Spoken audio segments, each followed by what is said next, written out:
नमस्कार, nation TV Bharat में आपका स्वागत है। मैं हूं सोनी। आइए आज के खास खबरों से कराते हैं रूबरू। स्थानीय सांसद सह प्रदेश भाजपा प्रदेश अध्यक्ष सह पश्चिमी चंपारण सांसद डॉक्टर संजय जायसवाल रक्सौल पहुंचे, जहां केंद्रीय बजट पर प्रेस वार्ता कर बोले कि बजट से विकसित भारत का रास्ता साफ हो गया है। रक्सौल एयरपोर्ट ओवरब्रिज को मिली मंजूरी।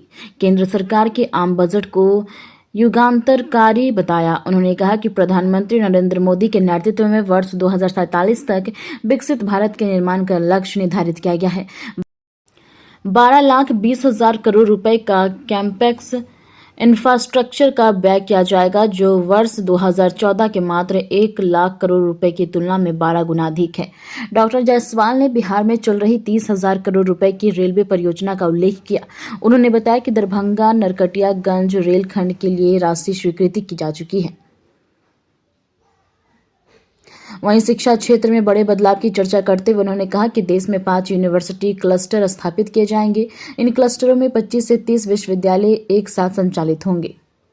वहीं पर्यटन और ऐतिहासिक धरोहर के विकास के लिए 1.20 लाख स्थलों का चिन्हित किया गया है। सांसद ने बताया कि PLI योजना के प्रभाव से भारत आज विश्व का तीसरा सबसे बड़ा इलेक्ट्रॉनिक उत्पादक बन चुका है।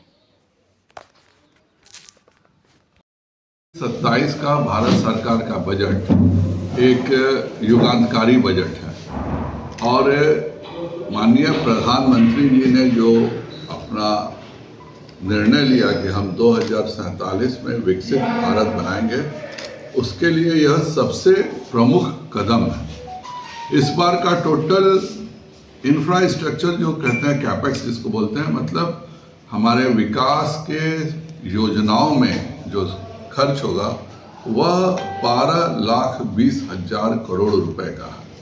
यहाँ मैं यह भी बता दूं कि 2014 में महज इस देश के इंफ्रास्ट्रक्चर का खर्च 1 लाख करोड़ रुपए होता था, अर्थात 11 साल में 12 गुना ज़्यादा का यह बजट है देश के तरक्की का।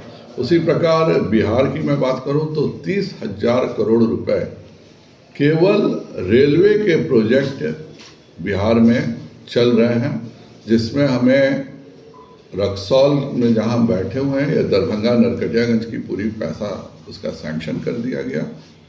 तो यह एक बहुत बड़ा है। तीसरा जो सबसे बड़ा इस बार का बजट का परिवर्तन है वह है कि हम 5 यूनिवर्सिटी क्लस्टर्स बनाएंगे, अर्थात वर्ल्ड बैंक का एक डाटा है कि आज से 15 साल बाद जो बच्चे काम करेंगे उन कार्यों के बारे में हमें आज नहीं पता, तो उसके लिए अपने बच्चों को भविष्य के तैयार रहने के लिए 5 यूनिवर्सिटी क्लस्टर्स बने, अर्थात एक जगह पर 25-30 यूनिवर्सिटी होंगे और सब कुछ पढ़ाइयाँ जो भविष्य को लेकर के है और जितने भी विभाग हैं।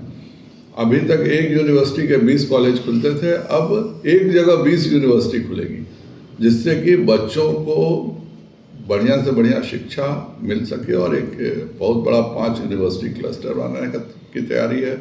उसी तरह से 5 मेडिसिटी बनाने की तैयारी है, जिससे कि पूरे दुनिया के मरीज यहाँ पे आके इलाज करवा सके।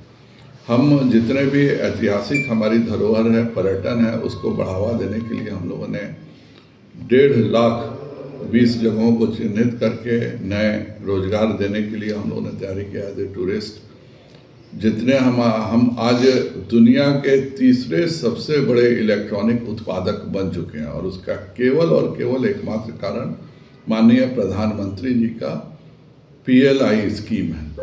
और ना उसके पहले यह भी बात होती थी कि भारत की जितनी बड़ी अर्थव्यवस्था है 2030 में उतने कंप्यूटर और उसके हार्डवेयर सामान भारत को विदेशों से खरीदने पड़ेंगे।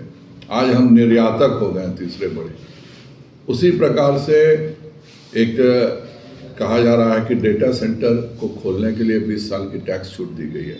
भारत में डेटा सेंटर्स नहीं होते थे और हमारा डेटा नॉर्वे में, अमेरिका में जाके स्टोर होता था।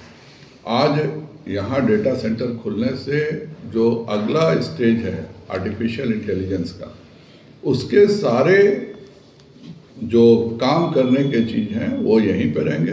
उसी प्रकार हम जो कंप्यूटर्स, ईवीज, इसके लिए जो बेसिक ज़रूरतें हैं, जो मिनरल्स की ज़रूरत है, रेयर अर्थ मिनरल, वो भी हम यहीं पर हम निकालेंगे और बनाएंगे। जो परमानेंट मैग्नेट चाहिए वो भी बनाएंगे। हम एक भी सेमीकंडक्टर नहीं बनाते थे, जो वो चिप एक एलईडी बल्ब से लेकर के दुनिया में हर जगह लगता है, उसको भी हम नहीं बना पाते थे। आज हम 1,60,000 करोड़ के कंप्यूटर के सेमीकंडक्टर्स बना रहे हैं। तो यह बजट भारत को औद्योगिकरण के क्षेत्र में, प्रधानमंत्री के विजन जो था कि हर घर में मेक इन इंडिया का सामान दुनिया में जरूर रहे, उसके क्षेत्र में बहुत बड़ा कदम है। माननीय प्रधानमंत्री जी को, निर्मला सीतारमण जी को इतने शानदार बजट के लिए धन्यवाद देते हैं।